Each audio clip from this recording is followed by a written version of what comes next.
Alhamdulillah. Sɔgɔma kɛ an bɛ jalado yan ni an karamɔgɔ bɛ ɲɔgɔn fɛ n'o ye baba ye. Baba wele bɔra tuba sɔgɔma in na fana an nana an balimaw bɛ yan silamɛw bɛ yan nɔ kalandenw fana bɛ yan ka na an ɲɛda ɲɔgɔn kan Ala jaati kama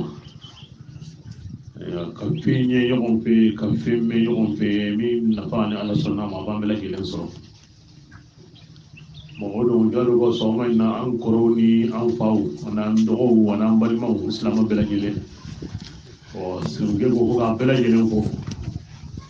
k'a ɲuman bɔra salon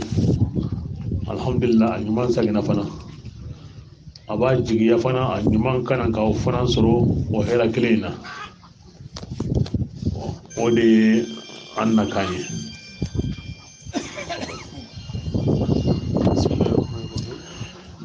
بسم الله الرحمن الرحيم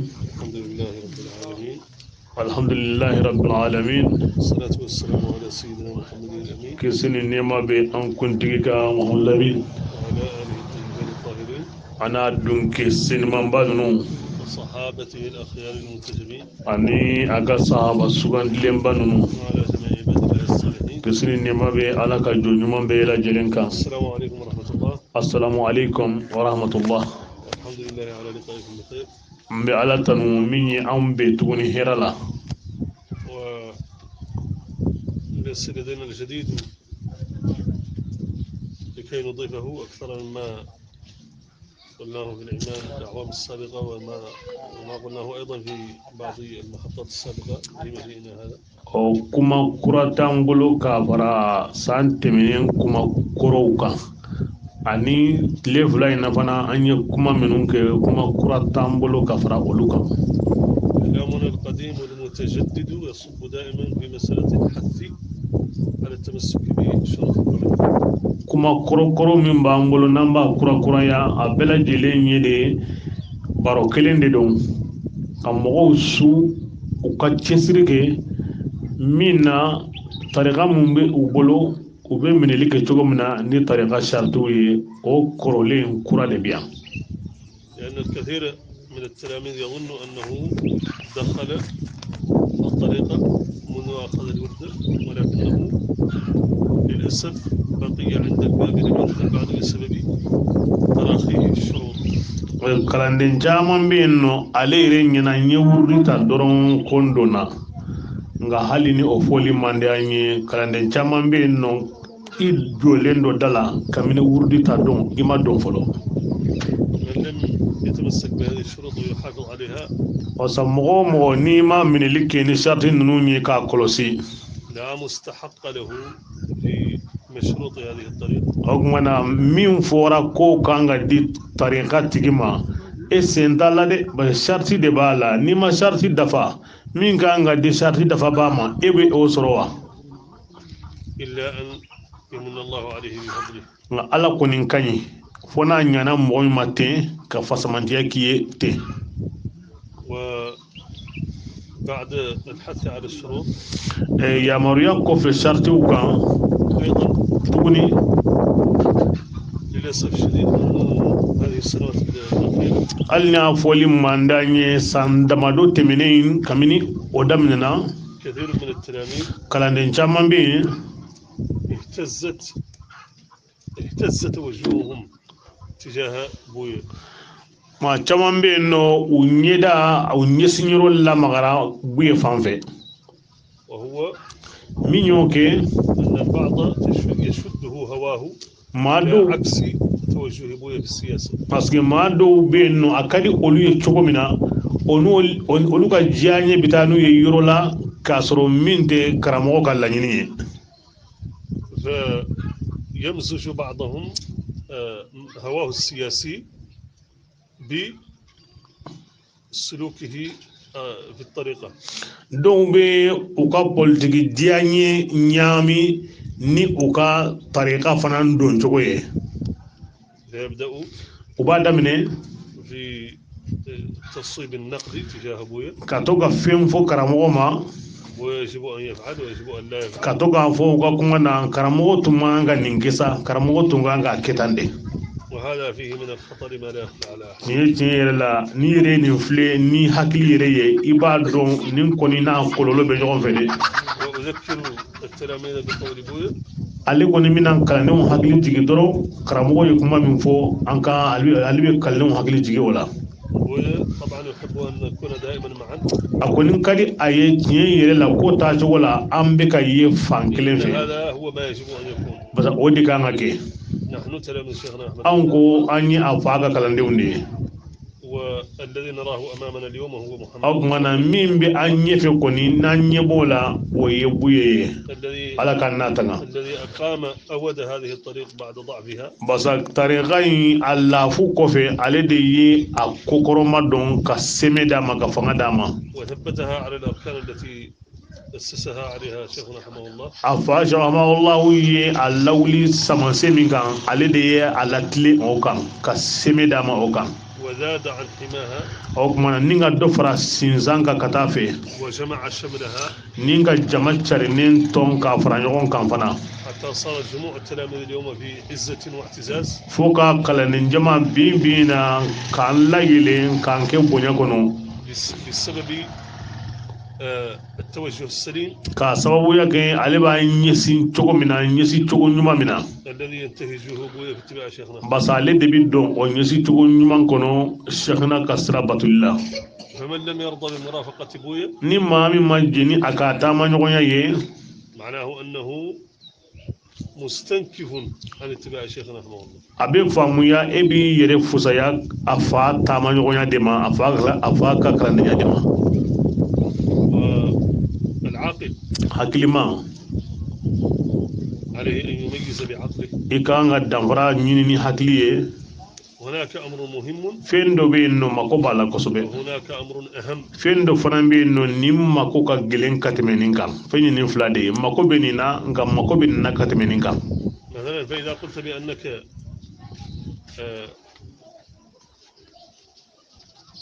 تتبع هذا الشخص misaliya أهم تتبعه في سبيل الحصول على الأهم. misaliya ni gombe tugun ni karasa ko fe basa wala sa makobe femina nga osoro من الضروري أن يكون ما دون الأهم وهو المهم أقرب بالاتباع. ogmana atinya mingo ogoro de zano i makomi mbala de woni ka gelen kateme anno mine yere kan parce que makobe ni na ngam makobe ni fanna kateme ni kan feye flade on imma ko be minna ani imma ko be minna katima kan o ikanga ta o de flegwa المهم هو الدنيا amma ko be dinila والأهم هو الآخرة. ngamma ko be minna katime dinye kan o ila haraye إذا كنا نقتدي به في الأهم o ko inan ko gambe tuku karamo ko mimma ko ka boni o ila haraye kan وهو المصير الذي سنقوم إليه. nambela gele mina sagin ga ta lahara de فمن الضروري طبعا o mana ko ta tugo yere la atinya ko أن نتبعه أو كمان دون ذلك. min fana te lahara ko bo an ka kan ka tuga ko o fana na parce que an ko min ka gelen o ye lahara ye n'a bo cogo la فمن اتخذته مرشدا لك في أمور الآخرة fa فمن اتخذته مرشدا لك في ni e ma min ko aye i ka lahara kalamine ye ليس من المعقول أن يعجز عن إرشادك في الدنيا. o mana o tigila mo ko ni hakili ma nga yira ila ko be de se fana ki ga jinya parce que lahara de ka gelen ni ga lahara ko di mo mi ma hakili ko ni na o tana de se ki ga ko jinya fana ko ni na bo قول البعض do ka kuma do fle من التلاميذ kalandewna أن شيخنا رحمه الله ko an karamo Allah ليس من سبل اتباعه الكلام عن الأحزاب ولا عن الأنظمة. ko awa ka kalandenya te ka parti ko fo walma ka tugu awa jamakulu do ko te kalandenya shagana ka tasiraye هذا نوع من التضليل ومسح الأذهان بالكلية. ko ni ye nin vile atigila mo be ka mo bla bina ani fana o be ka maw ka hakilila fana nyuman josi ka bo o kungolo la الزمن الذي نحن فيه ambe tlemina والزمن الذي كان فيه شيخنا shama Allah kumbe tlemina yali tlew ye kelenye ute kelenye في زمن شيخنا رحمه الله shama Allah tlela هناك مستعمر كافر kafiri de kumbe an kuna aye jamana be jako yamine استحوذ على كل البلاد وكجا كويا مرا كمبي جمانا بي دوغو بي كنا ولا مجال منو ولا مجال للنظام ولا مجال للشيء وقت لا منو يروتينو كيبي بارتي كوفو كيبي تون كوفو وكندين وما نحن فيه الآن أمبي مين نبي مغاير لذلك كو يلمنا أكندوكا ولكن لو افترضنا ni an ye k'a kɛ أن نجعل السبيل للمقارنة بين الحاضر والماضي an ka tɛmɛnen wagati ni bi ko an ka u suma ɲɔgɔn ma فإن موقف الشيخ رحمه الله samawulaw jɔyɔrɔ yɛrɛ كان موقف المعارض للنظام القائم o tuma na n'an y'a yɛlɛma k'a kɛ bi ye o bɛ komi i n'a fɔ maa minnu bɛ yen nɔ n'u ni fanga tɛ ɲɔgɔn kan fɔ dɛ n'i ye a dɔn kɛ bi ye a tun bɛ k'o de ye parce que n'a ni tubabu ma ɲɔgɔn kan fɔ n'an b'a fɔ ma ko opposant a jɔyɔrɔ de y'o ye bi قاطع دراسته a bɛ wuli a ka kanfɔbaliya ma tubabu ma a banna ka tubabu ka kalan kɛ وقاطع مظاهره الاحتفالية بالتاريخ ونحوها fɛn fɛn min ye tubabu ka ko ye u ka fetiw u ka sankunbɛnw tubabu ni fɛn fɛn nana a banna a bɛɛ la a ma sɔn k'a kɛ a ma sɔn a ka mɔgɔ k'a kɛ وقاطع أوامره التي تشتمل على كل أنواع التذليل للقادة amana digere o digere nati ka bɔ faransi kana min b'a yira n'a bɛ awa ɲɛma tɔw lafili ka u bɔ sira kan sɛgɛnna banna bɛɛ lajɛlen ma a ma sɔn ka sigi شيخ رحمه الله كان معارضا للنظام الفرنسي o kuma na n'i ye a kɛ bi ye an b'a fɔ mɔgɔ minnu ma ko opposant juguba o kuma na sɛgɛnna bɛɛ bɛ wele o de la o don parce que faransi fanga min tun bɛ yan maa ma jɔ a ɲɛ ka kɛ opposant ye ka ban fɛn bɛɛ lajɛlen ma komi n'a fɔ sɔgɔma n'a ka jama n'i y'a ta o sira fɛ فإذا قام أبويا بمعارضة نظام ni karamɔgɔ jɔra bi ka jɔ fanga do a sinaya la رأى في سلوكه شذوذا ka sababuya kɛ o fanga in taacogo ani taacogo ɲuman ani tiɲɛ taacogo ɲuman u ka jan ɲɔgɔn na وإدحاضا للإسلام ani o taacogo bɛ ka silamɛya fana bila bɔgɔ la ka taa fɛ من الغباء o tuma na kodɔn tɛ أن نصفه بأن ما هو فيه معاكس an k'a fɔ o tigilamɔgɔ ye k'o ka baara ni sakana ka baara tɛ taa ɲɔgɔn fɛ من قال ذلك ni maa min tigi b'o fɔ فهو جاهل لتاريخ شيخنا tiɲɛ na sahamawulaw ka ɲɛnamaya taacogo ana kɛ i t'a dɔn de شيخ رحمه الله an karamɔgɔ sahamawula ما كان معارضا للأشخاص a ma kɛ ko maa dɔw a bɛ olu de sinanya ka jɔ olu ɲɛ كان معارضا لنظم إدارية ayi fɛn minnu bɛ yen nɔ ni olu bɛ baara kɛ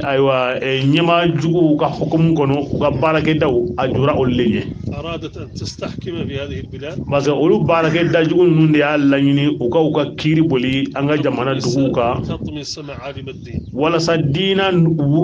taamasiyɛn minnu tun bɛ an ka silamɛduguw kɔnɔ olu y'a laɲini ka o diina taamasiyɛnw de jɔsi ka bɔ وتفسد yen الأخلاق u y'a laɲini ka silamɛdenw jogow tiɲɛ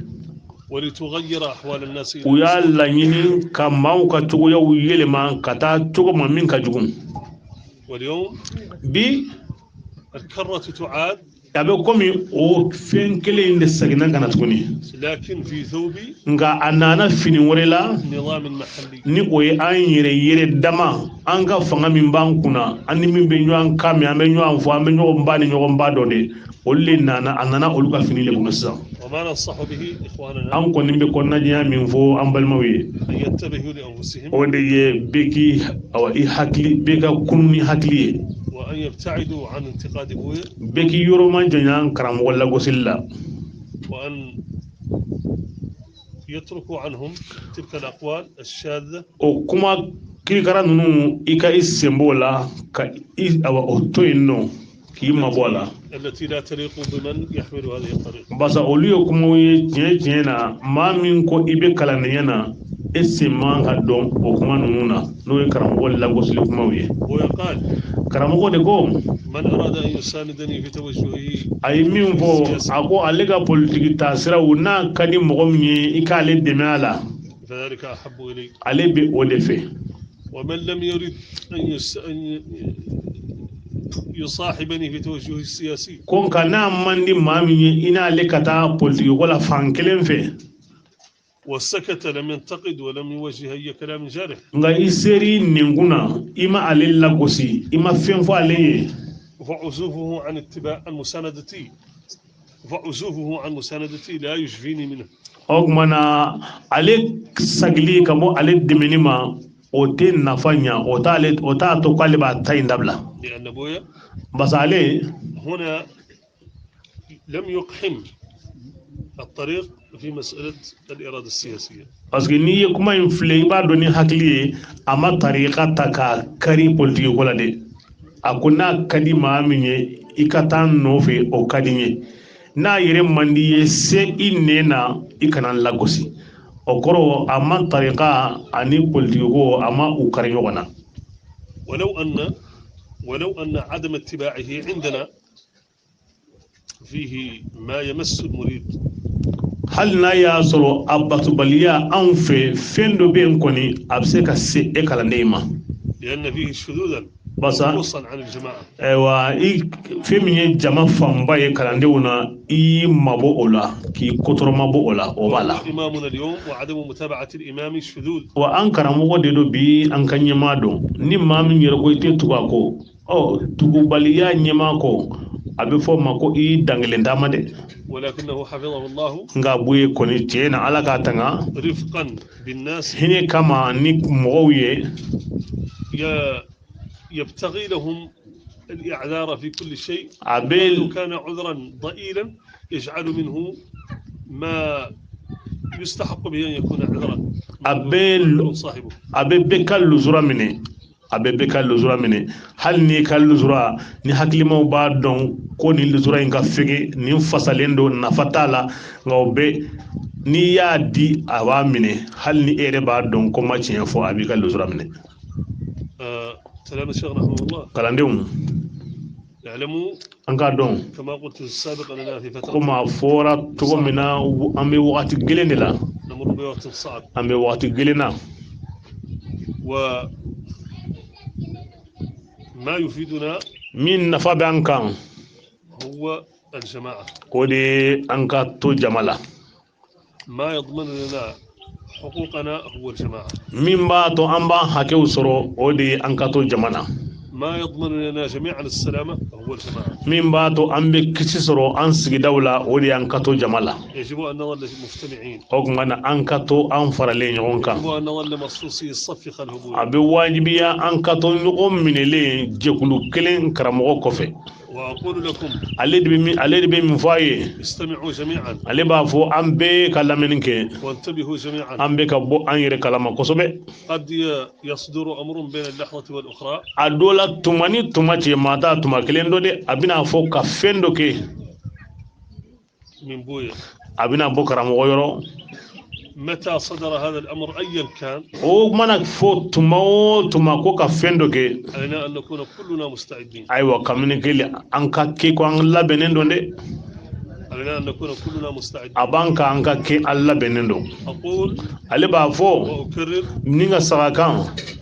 ربما في الأيام المقبلة a dɔw la hali a tɛ mɛn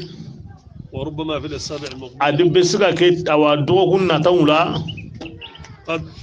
يصدر أمر من بويا a do karamɔgɔ bɛna fɔ ko معمم على التلاميذ. ka kuma dɔ fɔ min bɛ kalanden bɛɛ labɔ maa ti bɔ a kɔnɔ علينا أن نكون كلنا منتبهين وعلى أهبة الاستعداد. ale kɔni t'a dɔn nka a b'an kan ni o ɲɔgɔnnaw kɛra a k'a sɔrɔ an labɛnnen don an cogo ɲalen don a kama وإذا قال بويا قوموا نقوم o don na n'a ko a ye wuli an ka wuli وإذا قال بويا اقعدوا نقوم n'a ko o don na a sigi an ka sigi وإذا قال بويا افعلوا نفعل n'a ko o don na a ye nin kɛ an ka kɛ وإذا قال بويا اصمتوا نصمت. n'a ko o don na a y'a da de an k'an da de هذا هو ما يجب علينا. min de bɛ wajibi an kan o ye nin ye وهذا هو ما نقول عليه. o tuma na an sinsinnan fana ye nin de ye وفرصة المجال للأسئلة. o tuma na nin ye kuma daminɛ ye a bɛ kɛnɛ labila ɲininkaliw ye لأنها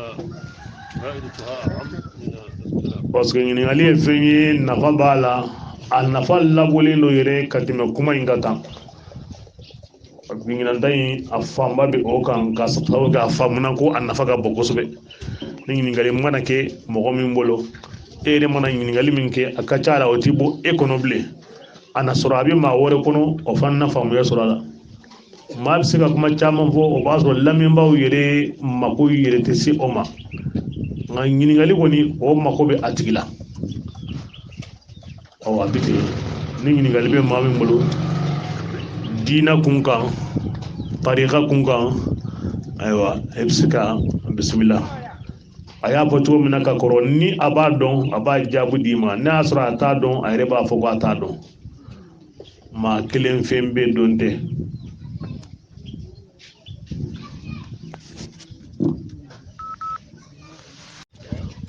dɔ ye ɲininkali kɛ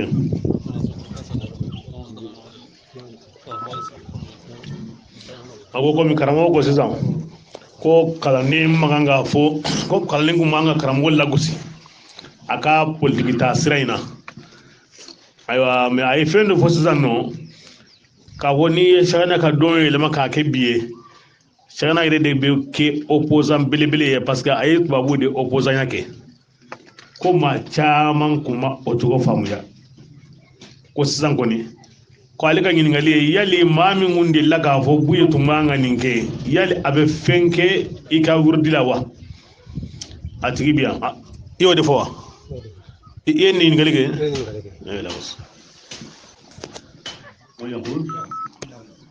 بسم الله الرحمن الرحيم طريقتنا طريقة سمحة طريقة مصلحة نغيا سرادين يافا والناس متفاوتون في فهم الطريق ماو بينيغون دان طريقة فاموليلا ومتفاوتون في العقائد ماو بينيغون دان حكيلا وفنانا أنا شخصيا علي يريك كلم بابا إذا سئلت عن هذا نيالي نينغا إكان كوينا يقولوا أن من انتقد على بويا علي بافو ما من بنا كرامو لاغوسي وأعمل هواه كتاي نيندو في ذلك الانتقاد أيوا ولاغوسي لينا بالنسبة لي يجب عليه أن يأخذ الورد أخذا جديدا علي يربولو يكان ورد من كرا من كوكرا يتكوني يأخذ الورد أخذا جديدا أنك ورد من كوكرا يتكوني بما أنني قلت أن الناس مختلفة المستويات منا عليكو كم ماو أيوا أني نقول شيء تكليني أن حكيلو لو أنانغا بارتو تكليني منا يوفو قد يخوض الخائضون ما دو بين ولود ده بفهم بلاتي الكلام كماوية أن مسألة الطريق مختلفة عن مسألة تمادو وبافو طريقة ني بوليتيكو كوتي فانكلين في أنا قلت بالتفصيل علي كمان ساقا ولا لوكي من اتجاه السياسي المخالفا لبويا ni ma min taara politiki ko fɛ min ni Buye ta tɛ kelen ye مؤولا awa a yɛrɛ na السياسة a لا yɛrɛ تضر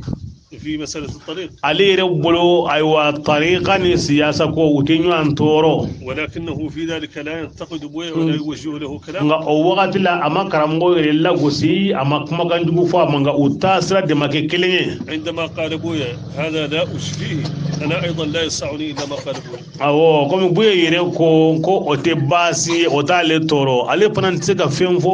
ka tɛmɛ Buye yɛrɛ ta kan ولكن nka أن تتجه اتجاها معاكسا e ka taa yɔrɔ la taa cogo min ni a kuntilina tɛ kelen ye وتلعب لعبة السياسيين ضد بويا بمعنى أنك تنتقده وتوجه إليه سهام نقدك politikimɔgɔw bɛ min kɛ k'a lagosi ka awa kumakan juguw fɔ e fana ye o cogow kɛ بالنسبة لي ale fɛ dɛ ale fɛ التجديد لا يفيد ale kɔni wurudi kura dama tɛ dɛ a bɛ saga kan i ka taa minɛ kura de ye لا بد أن تأخذ أخذا جديدا i ka taa minɛ kura de ye o y'ale hakilila ye هذا هو معنى ko nin ye ale ta ye a la a ko mɔgɔ dɔ bɛ ka n ka wurudi kalan yɛrɛ la a hakili kɔni وكاتي كلا mɔgɔ dɔ bɛ ka n ka wurudi kalan wa wurudi kalan in kɔnɔna na ayiwa a yɛrɛ m'a dɔn yali a bɛ salatu de la wa walima a bɛ istighfaru de la wa walima a bɛ ka la ilaha illallah de la wa a yɛrɛ m'a dɔn sisan a bɛ yɔrɔ min na ani fana a kan k'a kɛ cogo di n'a a y'a kɛ ka tila a bɛ mun kɛ i y'o de fɔ wahidun fil wirdi lakin بعدم الحضور ما استطاع أن يعرف هل هو في الاستغفار ولا في صلاة النبي ولا في الهيللة، ماذا يفعل وماذا فيما بعد؟ يبدأ الورد من أوله. ko a tigi ka wurdi kalan ŋaniya tuguni ka daminɛ kura ye parce que a t'a dɔn a bɛ ka min yɛrɛ kɛ o b'a dɔn kɛmɛ si ni o banna ka woni tilala ka fɛn dɔ kɛ a ye foyi si kan i b'a daminɛ kura ye الاستغفار جبرا أو حكما يأتي بمئة من الاستغفار بعد ذلك. ni tilala fana i ka astaghfirullah kɛmɛ kɛ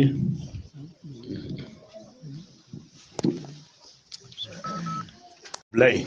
ko kɔfɛ k'u bɛna kalan daminɛ ko yali ko o bɛ bɛn wa ne ka ko هناك بعض قد أخذوا الورد ولكن وادخروه فيما بعد. أخذوه وادخروه؟ نعم. ما معنى لا الوالد أو الولد؟ يلي إيمانا رجوامي إيهوانا رجنا وريكان هم أنفسهم. الورد لا يدخر. أولا من أخذ الورد لابد أن يتلوه من ساعة أخذه. أيوة. ليس لأن يدخره. أو وردي تلاسغو إيمانا وردي تدرون أو دوم بليبا كلام دامني وردي تلاسغو. لا يؤخر. تلاسغو أبدا. يأخذ من جديد ليس به. إنه همي غير كينيا أنا رجع خري. parce que akona tana ndumia kama kata kalenga est-ce que andumia kama wa angana wutu bane min hin na uta wuturanga ango dumina kama gina nyime kona gara wutu koni dikenga sarten ako mbogodo tle chama ate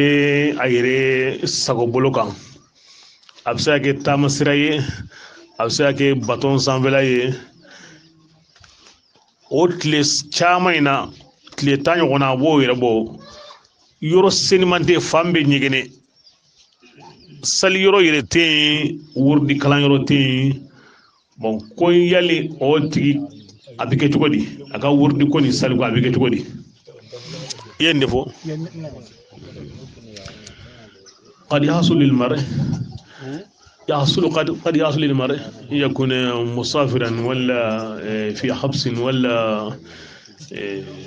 في مركب على البحر والمكان غير طاهر تماما كل المكان فيه البول يأتي عليه أيام يصل أحيانا إلى 10 أيام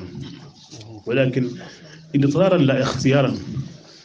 ولا يجد مكان يصلي فعهر أن يقرأ الورد. أيوه من عجز لا شيء عليه. كل الطاعات منوطة بالاقتداء. ago batu fɛn fɛn bɛ yen nɔ a bɛ dulon se de la ala batu bɛ dulon se de la من عجز لا يكلف الله نفسا إلا وسعها. ni dɛsɛra ala ko ale ka wajibi tɛ danfɛn kan batu bɛ dulon se de la ni dɛsɛra o tuma na batu bɛ dulon se la ala ko ale tɛ se a tɛ maa tɛmɛ i se kan.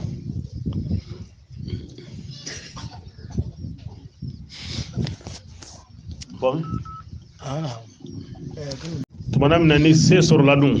seniya sɔrɔla o tuma na sali mafilali ale bɛ taa o fan fɛ wurudi fana ko mafila ale bɛ taa o fan fɛ tuma min na seniya sɔrɔla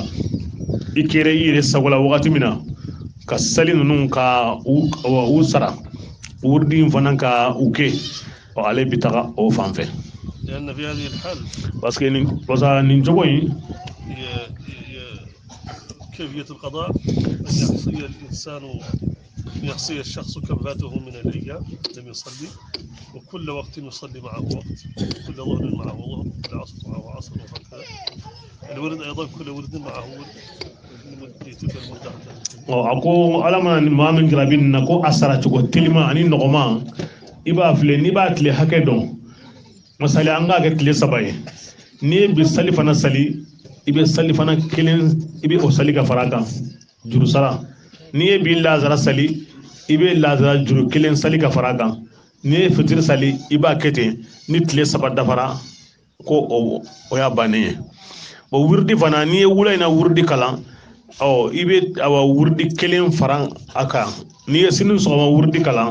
awa ibe sɔgɔmada min tɛmɛna ibe o wurdi ke ka fara kan nka i b'a a ŋaniya kɔni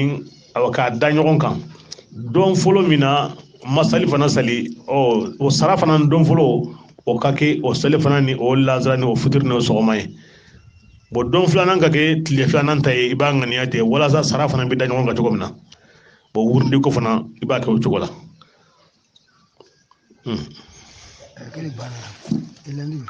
a ko mɔgɔ dɔ bɛ yen a banana a ma wazifa sɔrɔ walima hadara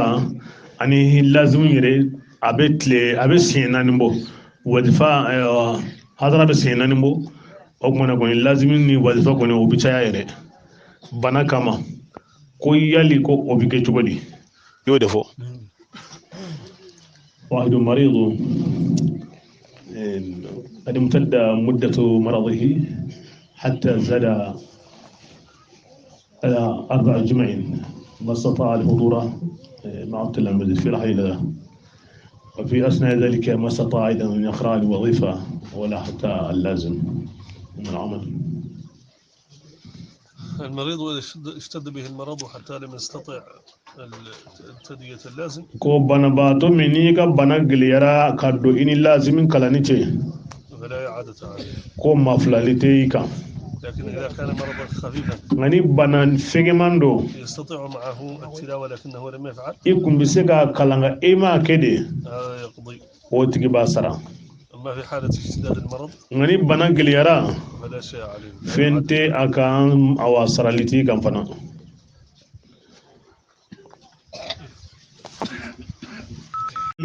muso minnu bɛ laada ye wagati la ni wurdi kɛra bolo ni laada bɛ wagati min na a bɛ wurdi kalan wa k'a to ten walima a b'a to yen a b'a sara de i y'o de fɔ من كانت حائضة هل عليه الورد ولا يتركه ويقضي هي مخيرة ko muso min bolo bɛ ji la ليس واجبا عليها i sago b'i bolo a ma wajibi ka i k'a kalan ولكن مخيرة إذا أرادت ذلك i sago b'i bolo n'a ka di ye k'a kalan k'i bolo to ji la i b'a kalan n'a ka di ye fana i b'a to yen a sarati kan لا شيء عليه مؤمن فانا ورجتا مقدمي بلا تلا كتا تا مقدمي وربلو اتشانا توني يلا علي تيرا ما بيسا كتا تا تونو donc fila bɛ tiɲɛna bolo لا بيشانا بولو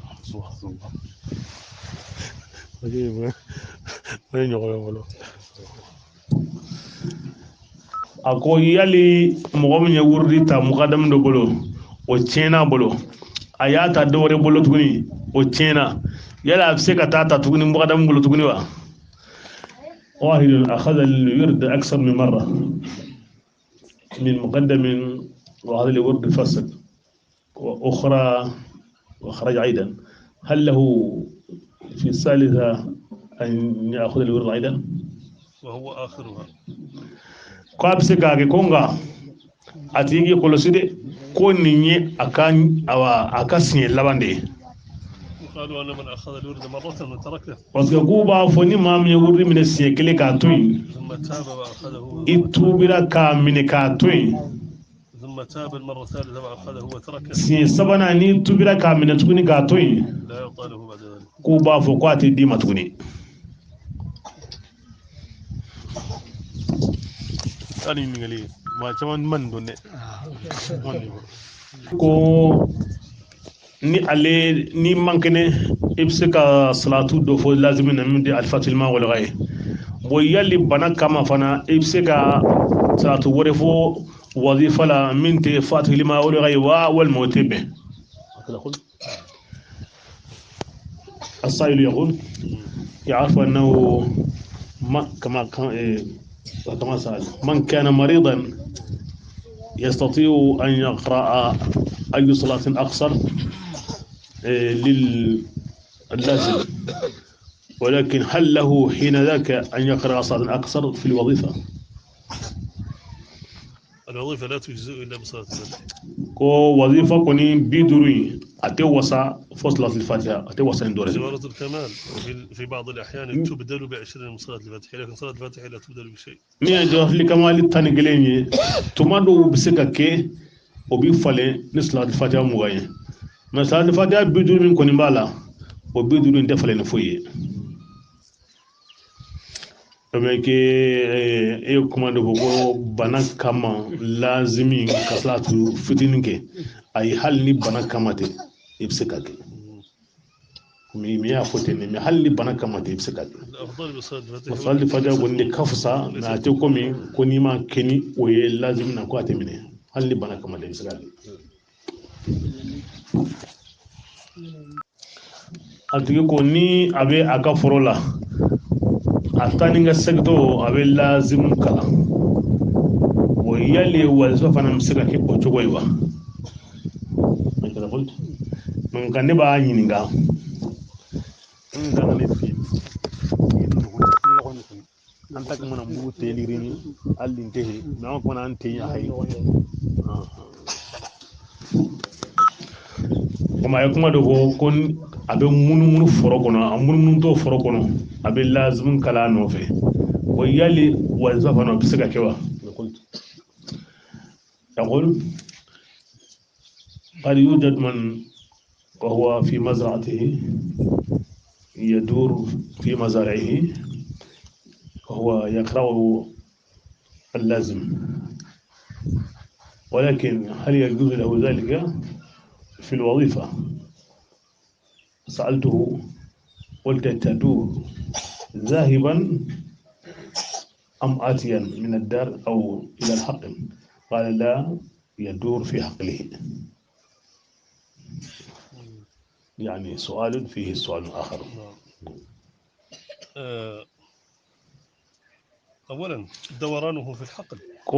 كما فلو منو فروي رغونو إذا كان لضرورة هش الطيور مثلا ونحو ذلك نا يا سر مثاليا كونو جين كابو تيكي فينا او نيغونا ديدو أو إصلاح واجب والما تينيا فيكا فيندو دي دلانسي ساني او نيغونا ديدو له ذلك يمسك لازم كي اوتوي بشرط أن يحرص على أن يأتي القبلة يؤتي قفاه القبلة بشرط أن لا يستدبر القبلة أو كوننا إكنا إيكو دو كورونا إلا لضرورة فوني أمانا كيفنا أتينيا كفوكا كودو على يبطل الورد ونحن ني كودو كورونا كيتوني نتوغينا كاسرو أبينياكو أما إذا كان دورانه في حقله بلا ضرورة منو فرولا ني أتيكي كونكاما مبا فدرون أو كانغا فرولا ني دي باراسيلا أي كو منو يرني لازم يري أوتيبي اللازم لازم تتلوه إذا كنت ماشيا في حاجة إتامتو إما كولا دوغوني دوغجي فروني كونجي بل هاجيو ويدرأي أغمنا وبابيني تتلوه وأنت في دكانك للبيع تقوم وتجلس لا شيء في ذلك أو تقول فانا إبيكا بتجيلا أو دونا أنا سانينكي ساني فيري كما تعالى يبسك أقول كاجينغا داما ويدرأي هو أنت في حرثك تخش الطيور كي لا أو تقول إبيكا فرولا إبيكا تشيني فيونكي والما إبيكا فيندو دلان أتينيا فيكا دلان سيزان ولكن من غير ضرورة أنت تدور فقط في هذا لا يجوز. ميكا سروقني أوتي إبا فيني درون لا إتيكا باركة من كبليا باتينيا سيزان أي مني لازم تكي أولا. أما الوظيفة وني أيا سرو فامنا مين وظيفة السفر فقط ني بتاما درون لا حالة السفر فقط تاما درون لأنها ليست كاللازم بس عليه لازم تقلين اللازم له وقتان أوكي لازم تمفلا دباي وهي مرة واحدة في اليوم كله الوظيفة دنيا سنة ليسين كله إذن أتمنى وقتها أوسع وظيفة وقت فيرلندو يجوز لك أن تتلوها ماشيا إذا كنت في سفر ني بدغوني دوغسين في إبسك وظيفة كلام أولا عندما تبلغ 7 ني سيرا ولون فلاناما تجلس أكمنا إبي جو إبسكي مستقبلا كله k'i ɲɛsi kɔrɔ ma yɔrɔ selima وتكمل البقية. o kumana segina kɔnɔntɔnna tanna tan ni kelenna i b'a dafa i sigilen ɲɛsinnen kɔrɔ ma فإذا كنت في طريق لا تستطيع معه الجلوس nka n'i bɛ sira fɛ i tɛ se ka sigi sira min fɛ مثلا في وقت الخريف الماء والطين وهذا misaliya samiya tuma dɔn awa sira yɔrɔ bɛ ji ye yɔrɔ bɛ bɔrɔkɔ ye أو في طريق شائك walima i bɛ sira la a bɛ gunguru a bɛ ŋɔni في هذه الحالة o kumana o cogo la تبدلها ب20 من صلاة o kumana i taamatɔ ni sera jawatili kamali ma kana fɔ i b'a daminɛ dɛ i bɛ sin ka salatul fatiha 20 kalan k'a falen n'o ye ko a bɛ kɛ tan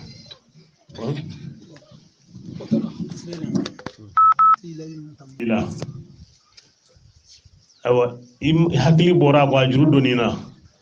i mana hakili mana jigin a la wagati min na i ka sara o wagati wala i ka lazara wagati kɔnɔ k'a ni wulada ta kɛ ɲɔgɔn fɛ jumɛn ka fisa واحد عليه دين يورد الصباح هل أفضل له أن يقرأه قبل العصر ولا بعد العصر يقرأ الصبح ثم العصر بل قبل القصر طبعا أفضل له كلما اقترب وقته من أصله كان أفضل أقول من كفزة min ka suru sɔgɔmana ka taa fɛ o de ka fisa min ka jan la ka taa fɛ o kɔrɔ hali n'i y'a kala sisan waati la o ka fisa selifana salilen kɔfɛ n'i y'a kala selifana salilen kɔfɛ o ka fisa ladara salilen kɔfɛ daiman min ka suru tuma na o de ka fisa ka tɛmɛ min ka jan tuma na حتى ولو لم يتذكره إلا بعد صلاة العصر يقضي أولا ما فات ثم يؤدي ورد العصر o ka bɛ min fara a tigi kun hali ni hakili bɔra a kɔ i miirila ladara salilen kɔfɛ de i ka kan ka sɔgɔma ta fɔlɔ de kalan fɔlɔ o kumana ka wula ta kɛ o kɔfɛ o bɛ kun ye min ka surun o de ka surun ka tɛmɛ wula ta kɔfɛla kan jita a bɛ tɛmamu hukumu de kɔnɔ yali n'a ye tɛmamu ye ka sɔgɔma sali a bɛ se ka sɔgɔma wurudi kɛ ni o tɛmamu kelen ye wala a bɛ tɛmamu kura de kɛ lazimu kama n'a ye tɛmamu kɛ ka lazara sali yala a bɛ se ka wula lazimu kalani o ye a bɛ tɛmamu kura de kɛ ne ka kɔ واحد حكمه التيمم هل إن تيمم لصلاة الصبح إن عليه تيمم أخرى للازم أم يكفي هذا التيمم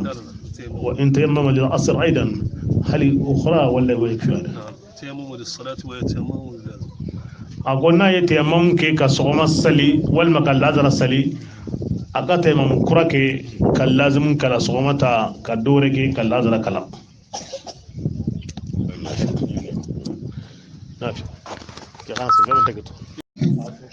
ni mɔgɔ b'a fɛ ka sa dun i b'a kunkolo ci k'a dun de wa walima a bɛ kan tigɛ n'a bɛ kan tigɛ a kan tigɛli bɛ kɛ yɔrɔ jumɛn sa a ɲɛna a tigɛ nin de fɔ in arada wahidun an ya'kula hayya هل يقتله بضربه على رأسه حتى يموت ولا يذبحه إن كان يذبحه فكيف يكون الذبح والله لا أدري إن كانت الحية حلالا لا أدري أصلا إن كانت الحية حلالا مباحة من لا أقول سايري تيرلا saa sogo bɛ dun wa walima saa sogo tɛ dun wa tiɲɛ yɛrɛ la ale t'a dɔn saa sogo bɛ dun ou bien a tɛ dun tiɲɛ yɛrɛ la ale t'a dɔn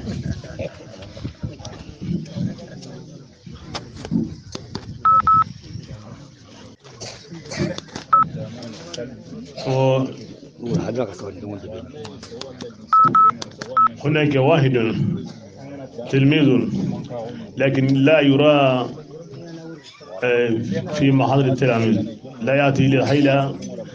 عصر الجمعة لا تراه مطلقا والحضرة في البلد يقرأونه كل جمعة كو يلي كلاندي مين بينو حضرة كني كوناتي إنه ibe sanfori itaye wo hadra dum be dugu kono afana ye kalane en ko yali ko obitogodi atigo defo ايوه هذا يلزمه التجديد لان من مرتين يلزمه التجديد من امرين. الاول ان المريد من شروط لزومه حضور صلاه الجماعه ko akanga ga wurdi kura kura ya basa kalane ya sharti ni yele lazimina hadra ye hadra be kala dugu kono ikafara jamaka ka kala. والثاني ان الوظيفه من شروطها ايضا حضور الجماعه. ايوه فلانا فانا akanga kura kura ya tuguni parce que wazifa fana a sharti de nabi kala jamana dugu kono akafara ngon kan. فإن كان عنده اللازم فقط بدون الوظيفة لازمه التجديد لعدم حضوره للجماعة. أو الناس كل لازمين درون دبابلو لازمه التجديد. أكان أوري كرا كرايا بس كاتدا جمانا. وإن كان من أهل الوظيفة أيضا لازمه التجديد مرة أخرى لأن الوظيفة من شروطها حضور الجماعة. نا ياسر وظيفة بابلو وظيفة شرطي دي إيكا فرا جماعة كاكلا ني إيدين توكي إيكا كرا كرايا. أنا حضر بابلو abal lazimi ate fara jama ka minge aka wurdi kura kuraya ni wazifa babulu abal lazimi ate fara jama ka minge aga kura kuraya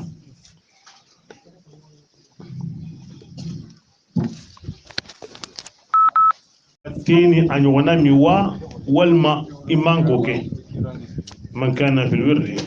hal lahu an yashruba hawa الشاي am hada la yanbaghi. هذا مرخص فيه لمن يضره عدم شرب الشاي بسبب الصداع ونحوه يجوز له يرتشف 3 رشفات من كل كأس. كون نغيا بيننا ما دو بيننا باو نيما تيمي كونغولو ديمين بيننا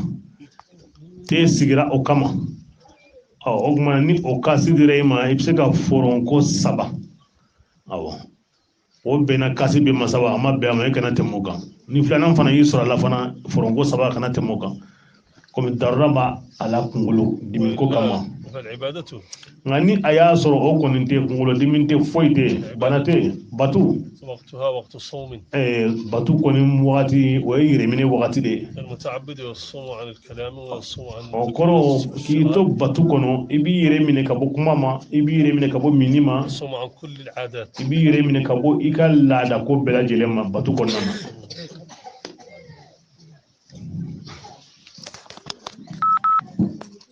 inno ote wazifa kalan ka sababu ba ko olu masika jawra de kamali don wo defo ba o ka wazifa kalan baliya don ola ko yali o tigira mo kan ka munke anaka ko ونك بعض لا يتوظفون بأنهم يقولون ما استطعنا حفظ الجوهرة الكمال يتعلقون هل أخذوا الوظيفة أم لم يأخذوها؟ إن كان ولله وإن كان أخذ الوظيفة فعليه البدل يسوي الوظيفة ويبدل الجوهرة ب20 من صلاة الفاتحة. أما إن لم يكن أصلا ملتزما بالوظيفة فلا شيء عليه. أقول نا ياسرو دومينو يورديتا ويه وظيفة كي أوكونغوي وما سكا دوندي وقاس لا الفاتحة مغاملان ولا غني يورديتا إما وظيفة كي كونغوي وظيفة تيكا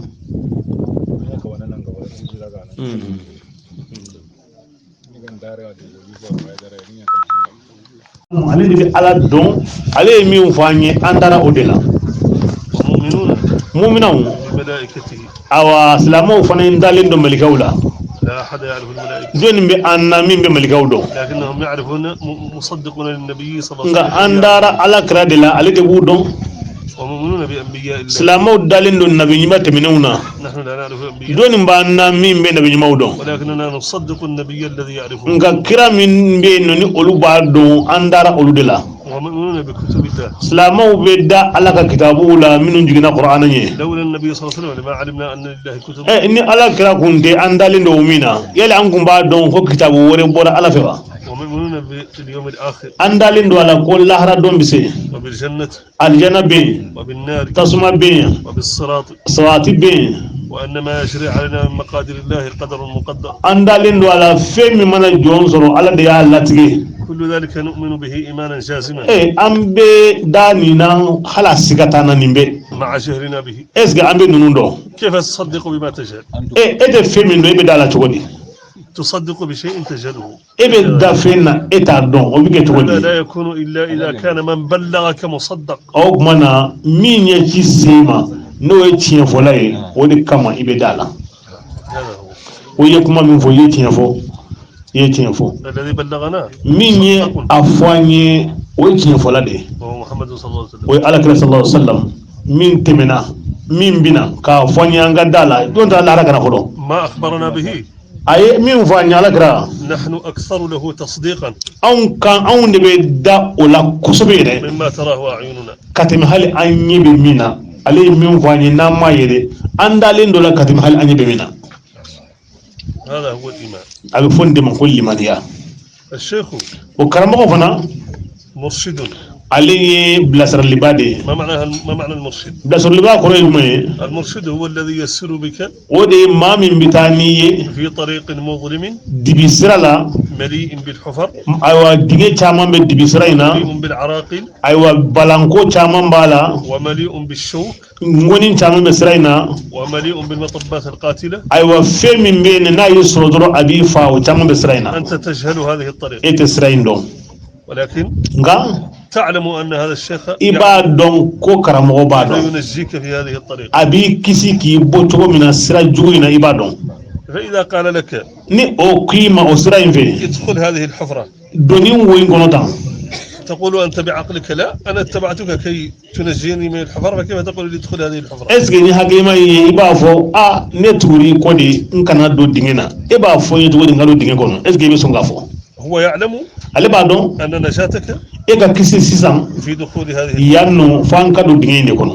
وأنت تظن e b'a bisigiya أن هلاكك ne ka tajiyeni في دخول هذه ni n donna dingɛ in kɔnɔ ta bɛ tiɲɛ هنا يقول لك a b'a f'i ye o yɔrɔ la إذا كنت في غنى ni a y'a sɔrɔ ko i mako tɛ ne ka bilasirali la فلماذا اتبعتني i tugura n ko mun de la sisan إذا كنت تستطيع أن تذهب ni وحدك e kun kelen bɛ se ka taama o tuma na i kun bɛ taama i kun t'a fɔ ne ma ko n ka taa ni ye a ko i ye tiɲɛ fɔ هذه هي i ye tiɲɛ fɔ ni kɔni tugura mɔgɔ kɔ e ka tugu a kɔ i ka min dɔn i tɛ min dɔn nka n'i y'a kɛ n bɛ min dɔn dama ye o tuma na i ma tugu a kɔ kɔni a ko i ye tiɲɛ fɔ.